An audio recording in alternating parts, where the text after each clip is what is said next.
এক বড় শিয়াল ছিল যার বয়স হয়ে গিয়েছিল। সে আর শিকার করতে পারত না। অনেকদিন না খেয়ে একদিন সে ভাবল কিভাবে খাবার জোগাড় করা যায়।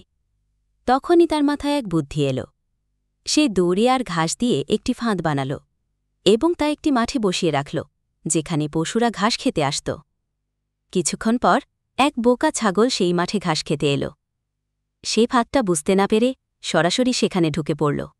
সঙ্গে সঙ্গে ফাঁদ আটকে গেল।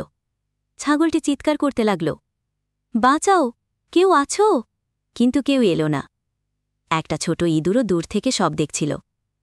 সে ছাগলের কষ্ট দেখে ছুটে এল। ইঁদুরটি ছাগলকে বলল, ভয় পেও না, আমি তোমাকে মুক্ত করব। এরপর সে ফাঁদের দড়িগুলো কাটতে শুরু করল।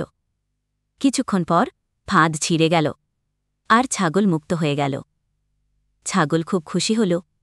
সে ইঁদুরকে পিঠে তুলে বাড়িতে নিয়ে গেল। সেখানে সে ইঁদুরকে সুস্বাদু খাবার খেতে দিল আর বলল, তুই ছোট হলেও অনেক বড় সাহায্য করেছিস। শিক্ষা: ছোট হলেও কেউ বড় উপকার করতে পারে।